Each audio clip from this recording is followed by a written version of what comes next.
bahwa akhlak yang mulia adalah buah yang manis dari akidah dan tauhid yang benar.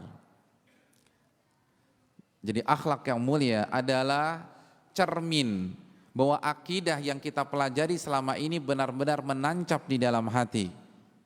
Oleh karena itu banyak sekali hadis yang menggabungkan antara akidah dan akhlak. Nabi sering menggabungkan antara perkara-perkara akidah dengan perkara-perkara apa? Perkara-perkara akhlak.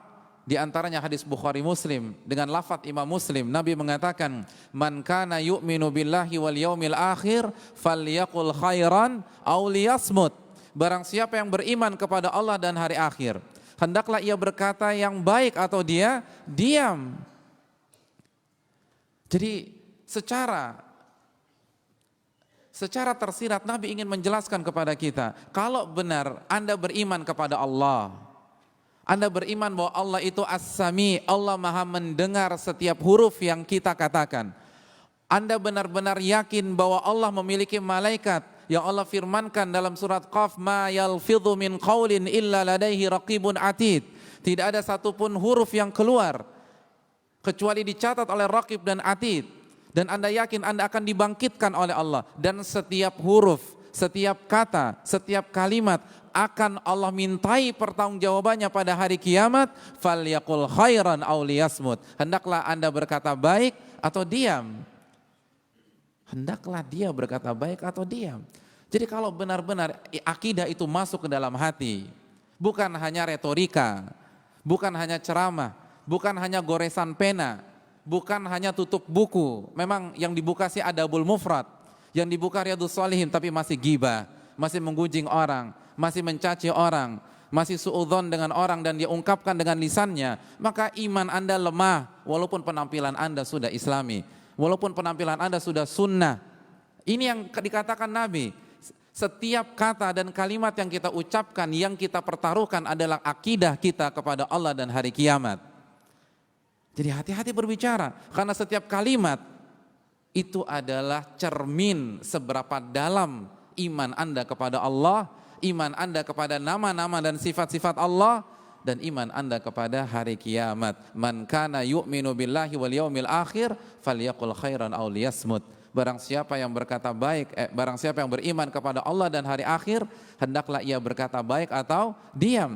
Makanya prinsip yang diajarkan oleh Allah kepada kita, apalagi yang ibadahnya sudah benar. Apa kata Allah dalam surat Al-Isra ayat 53? Allah katakan, wa qul li ibadi yaqulul lati hiya ahsan inna syaitana yanzagu bainahum inna syaitana kana lil insani aduwan mubina. Dan katakanlah kepada hamba-hambaku, ibadi, ibad, ini pujian dari Allah Subhanahu wa taala kepada hamba-hamba yang beribadah kepadanya, yang ibadahnya ikhlas dan ittiba kepadanya. Katakanlah kepada hambaku, katakanlah kepada orang-orang yang beribadah kepada diriku, kalau dia berbicara, maka ucapkanlah kata-kata yang apa? Ahsan. Apa arti ahsan? Bukan lebih baik. Ahsan itu terbaik. Jadi kalau kita ada dua pilihan, maka pilihlah yang paling baik. Contoh, bapak-bapak dan ibu-ibu sekalian melewati orang yang sedang duduk-duduk. Kita punya waktu 10 detik untuk menyapanya.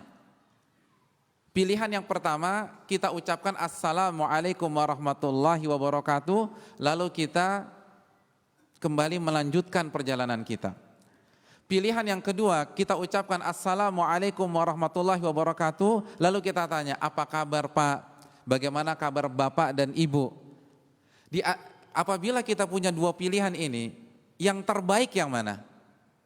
Pilihan pertama atau yang kedua? Kita ucapkan salam lalu ngeloyor begitu saja, atau kita ucapkan salam lalu bertanya tentang keadaannya dan keadaan keluarganya? Yang terbaik yang mana?